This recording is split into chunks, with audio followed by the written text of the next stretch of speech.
What's going on, guys? Today I have a quick video just talking about the gear that was damaged. I did fix it, had some time today to work on it, and I love both these things, so I wanted to get them back in action.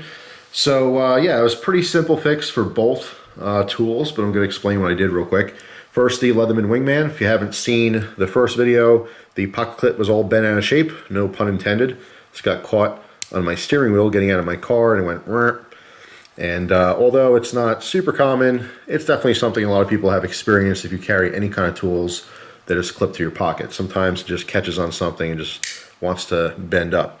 So this is a really simple fix, and I have to give huge credit and kudos to Leatherman for this design. If you notice, the pocket clip is on this side here. There's a Torx-headed screw, and on the reverse, there's also a Torx-headed screw. So initially, I thought I was going to need two Torx drivers to hold this one steady while loosening the first one, but it was not the case.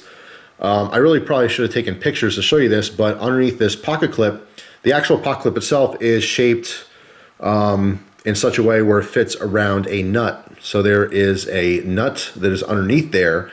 So when you first try loosening the screw, it prevents the other back side of the screw from turning. It's when you get to a certain point where the screw is past where that nut is, then you have to hold the back screw, but I did not need a second driver. All I did was, put pressure on my thumb to keep that from spinning, and it was totally fine. So although it might look like you need two sets of tools, you do not. All I needed was one Torx driver for this. Took the screw off, took the pocket clip, held it with another multi-tool, and just bent it, and put it back together, and now we are back in business like it's brand new.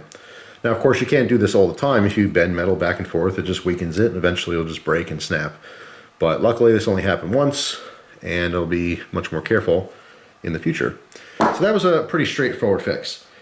As far as the knife, the cold steel spike, if you didn't see the first one, I dropped this on the ground, and the tip got literally bent. It kind of hit like this, and bounced around like that, and the tip was like bent over. So what I did was I reprofiled the tip ever so slightly. First, let me see what I can show you. Let me zoom in here. This might be even easier than that jeweler's loop. Yeah, you can pretty much see what's going on. So what I did was I literally just reprofiled it. I actually polished the back so you can see what metal I took off. It is from my fingernail down.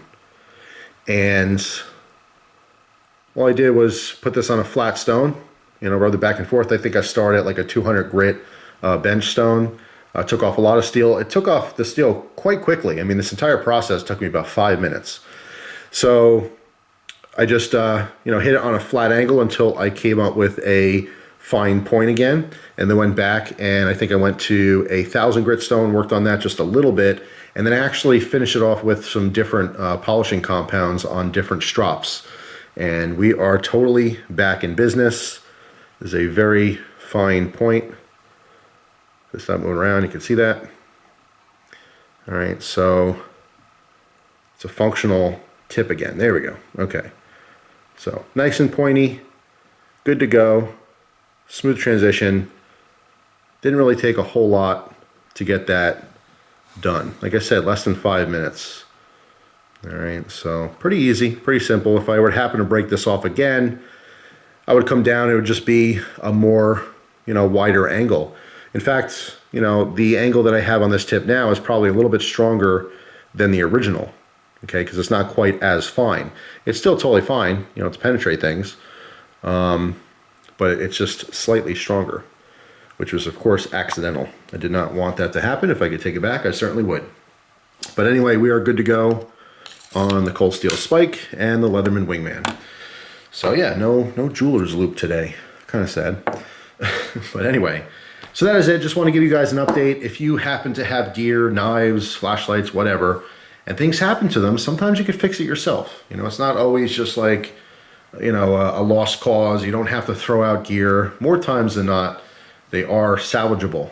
All right, so if you do break a tip off your knife or something, don't just throw it out. I literally hear stories like that. Like, oh, I had a cheaper knife. Maybe it was a $50 or $60 knife, which I don't think is very cheap. I heard a story, must have been, I don't know, 2 or 3 years ago by now. But someone had a Spyderco Delica. That's not a super cheap knife. And their tip snapped off and they just threw it out. I told him, man, you know, you could have sent it back to Spyderco and for a minimal charge or for free. I mean, at the time, because I wasn't doing the warranty videos, I said, you know, they'll hook you up. It's definitely going to be cheaper to fix your knife than to just call it a loss and get a new one. This particular case, it wasn't damaged enough to send it back to Cold Steel.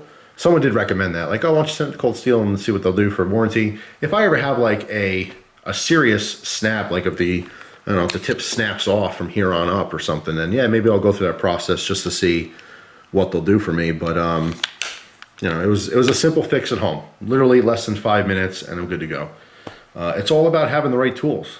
You know, tools are very important. If you have the proper tools, in 2018, we have all the technology and the know-how and the internet, and people can tell you what to do with those tools, you know, to fix your own problems. It's pretty cool.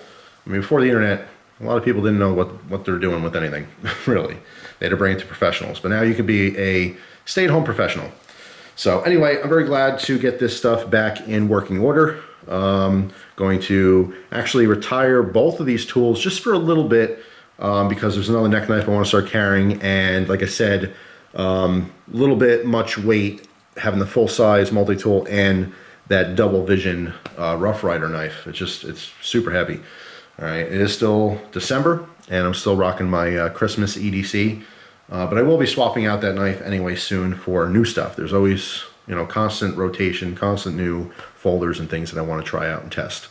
So that is it, just an update on the stuff. Let me know in the comments if you've ever had a knife or a different type of gear that kind of broke and you fixed it yourself.